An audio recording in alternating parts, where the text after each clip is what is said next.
years, academic curriculum becomes archaic. My name is Joseph Odevu of the Innovation Hub of the Federal University of Technology Alumni Lagos Chapter. This afternoon we'll be talking about the pursuit of exponential development. With me at the studio are these great people who will be doing justice to it.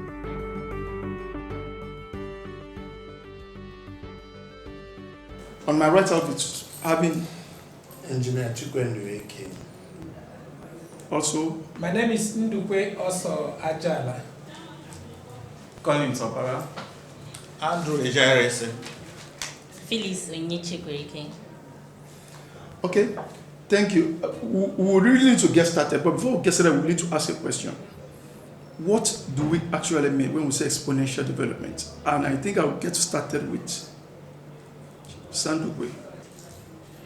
We are beginning to look at how we can move the development from a point of starting to a point of leapfrogging into something that can explode, because we have stayed back for too long and we need to wake up and fly, not wake up to walk. Okay, so talking about explosion, moving to that level, sir, what do you think should be done? Well, I think that topic really fits well with the theme of this biannual lecture series. Remember, we started this lecture series some years ago. This is about the fourth or the fifth one, if I remember, sixth one. Like my colleague said, we need to leapfrog, really to catch up. How do we catch up is what we really need to figure out. We are not lacking in manpower. We have the resources. Thank God for universities like the FUTO, University of Technology, and I'm glad the person that's going to be talking this year really on the topic is one of us that have made name worldwide, and you hear more about them. So really, we need to leapfrog. There are several ways that you can do that, which I'm sure the lecturer is going to give a lot more detail about. China have considered weapons in their course of this particular venture. Do you think such things should also be considered in Nigeria? Well, when he said China, I want to believe that we are looking at the harnessing of a culture of a people to bring about development. Nigeria should be looking at how to apply, because our understanding of technology is that you apply scientific innovations to solve problems. So how do we, FUTO, Federal University of Technology, now position ourselves in such a way that we look at the sciences and apply them to solve problems of Nigeria? For instance, now, you cannot look at Nigeria and say you want to copy China in the area of production, because globalists now say that no country can reproduce what China did. Why we do this is to show that university education actually is not just about people getting paper qualifications that they take and walk about on the street looking for employment. That you can actually look for a problem in a segment of the society and proffer solutions. Now we are throwing it back to the academic, and this with us at this studio now we have the chairman of the FUTO Alumni Lagos Chapter. Now, you and the Association Lagos Chapter, what are you taking back to FUTO as an institution to meet up with the standard so that this could be combated in the future?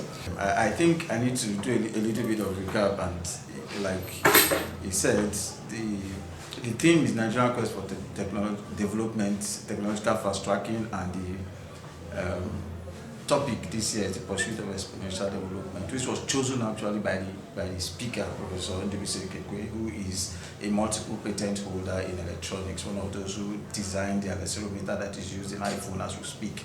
And he has done a lot. And the topic first is something again that we said that after this particular lecture, we're going to be taking some action items out of it and pushing it back to the university. Through that, we are going to also be looking at how the university can provide necessary support to her students. Just like he said, that we need to be looking at what the universities are doing, what the professors are doing, and seeing whether these things they are doing are providing needed solutions for the environment that we exist, not to do this research and drop it on the shelf.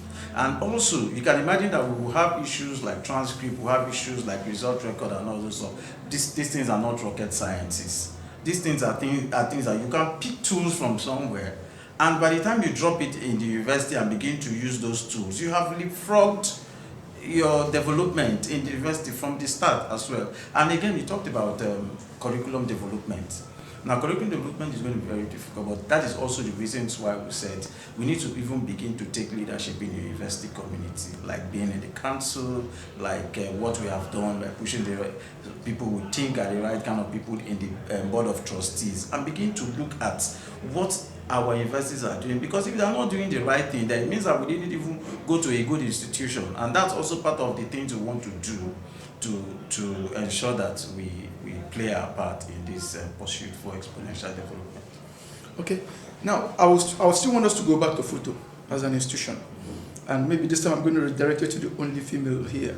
This institution is naturally known to be a school that is more of boys' high school, unquote, boys' high school.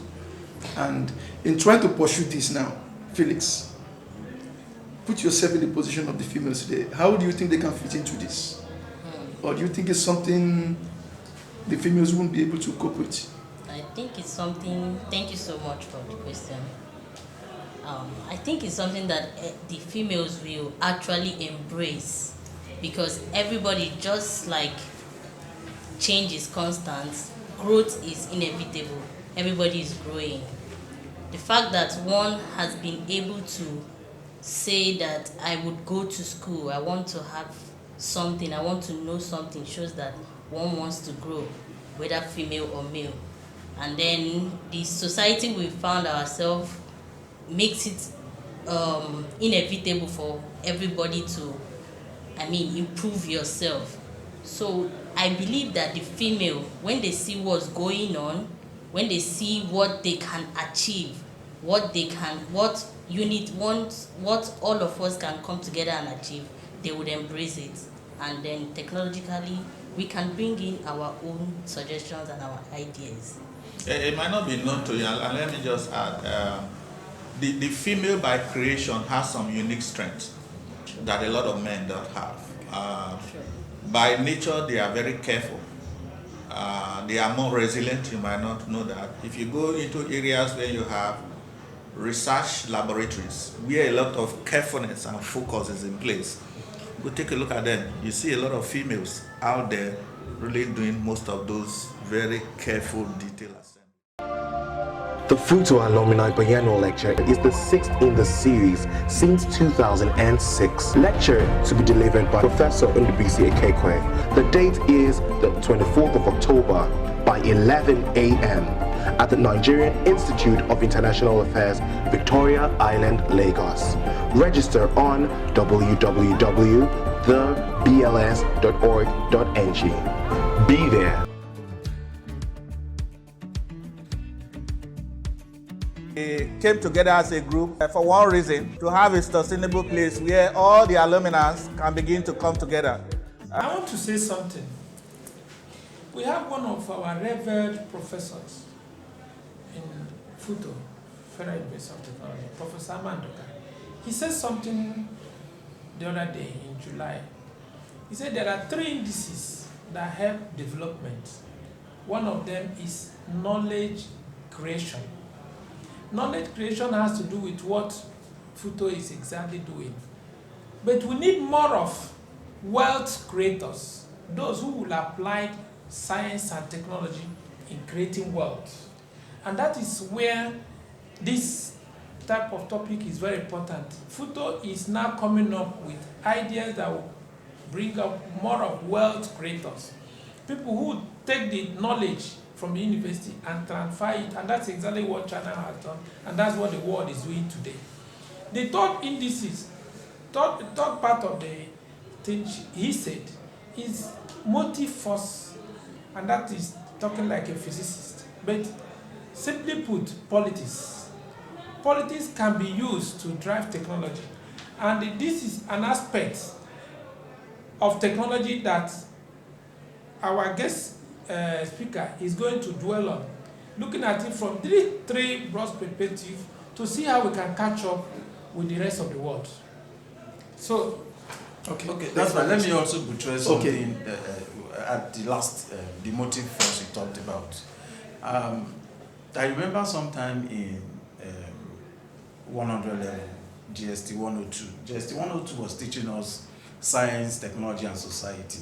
And there's just this part of it that I kept in my head, because for every course that I register, I go to the lecturer and I ask each time, so how useful will this be to me?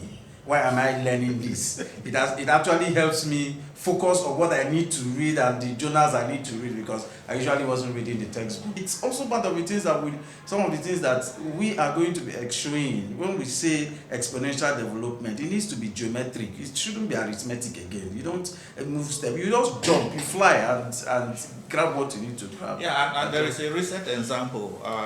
Something happened of recent in the travel industry. Can anybody remember what happened? You know, we have a very popular travel agency that help us carry money all about. Thomas Cook. Yeah. Recently, Thomas Cook crashed. You can refuse to bet it out. Why did it crash? Because technology has overtaken Thomas Cook. They refused to change. They were still carrying those traveler checks. There's no traveler checks anymore. Same as People Nokia. carried money in mobile phones. You go to anywhere in the world with your card, you get done. And Thomas Cook was still there, living in the dream world. But eventually, the system could not hold it. It has to crash. And one of the things I want to say is that part of what we'll be telling the university, the society is moving in such a speed that in 1, 2, 3 years, academic curriculum becomes archaic. And so, if you don't upgrade, as a matter of fact, the society will always be ahead of the university. Each time I look at it, I say, some of the things that they are teaching now, people that graduate, they will not find job. Because where the society is far ahead of what they are teaching in the university. So it's very important that the university understand that and try to catch up with the speed. Okay. Just thank you very much, sir. Just still on that, you see, when we talk of exponential development now, it's going to give room for something, exponential entrepreneurship. Now, if we come to that, I would like to ask, I want to know, if we get to that level, what do we have currently on ground that the entrepreneur who has this idea can leverage on? The year 3 or year 4 student who has this knowledge in university on development, what do we think we have on ground in Nigeria that they can leverage on to take us to that level? Thank you very much. I want to bring in a broader perspective to this question so that we can actually be just like people like us are into security. Sometimes you write agreement and all, we tell you it's not enforceable. Yeah. So I want to say something that if you cannot be said to be an entrepreneur, can we, for instance, come and say in Department of Transport, as an institution, how can Lagos State University, for instance, develop, how do they study the transport situation in Lagos and be able to come out with a model that the Lagos State government can buy, private companies can buy and invest in it. The university will benefit And solve a problem. That's what education should be all about. Education shouldn't be just to go to library, read books that were written in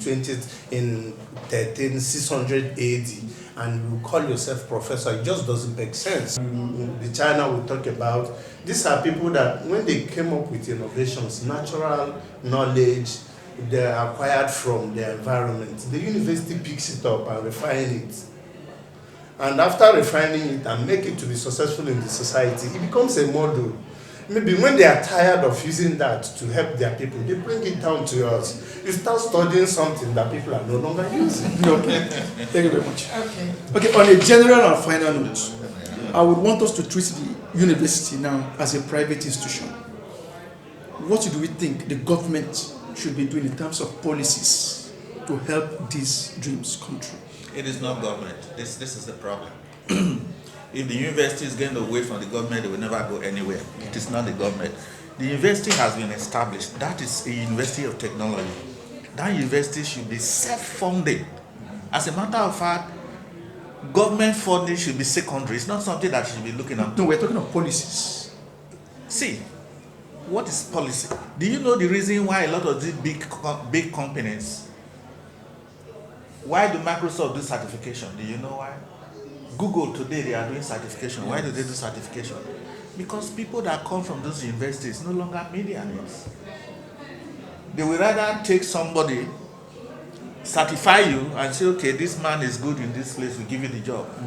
Why do you think people after graduating, they go to Toyota to learn how to repair their cars? After having all the automobile engineering degrees, not good enough. So all I'm trying to say, policy or no policy, the university should be self-driven to try to catch up with the society and become a driver, such that when you provide a solution and you are running ahead, the government will now create an enabling environment to make that thing succeed. People will be wondering why I'm so passionate about FUTO alumni. FUTO as a university gave me an opportunity to pay my school fees while working in the cafeteria. So I am concerned because I want to see a situation where others will benefit from people who graduated from that institution.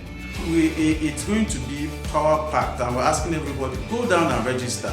It's www.thebls.org.ng, and it's going to be power packed at October 24th. Nigerian Institute of International Affairs, Kofa by VI. After that, time is 11 a.m. And after that, we are going to be having VIP dinner. Alumni Yes, VIP. an alumni VIP dinner. Yeah. So, and if a non-alumni wants to be part of it, you give us a call, we'll tell you how to be part of. How about the in-laws of the alumni? How about the in-laws of the alumni? Yeah, also. All right. So much. Okay. Okay, thank you very much, gentlemen. Thank you. Thank you very much, sir. Thank you very much, sir. Felix, thank you too for being with us, sir. Thank you very No. much. Yeah, on behalf of the technical crew, I really have to say thank you for being part of this program. Once again, I am Joseph Odegu, Innovation Hub. Thank you.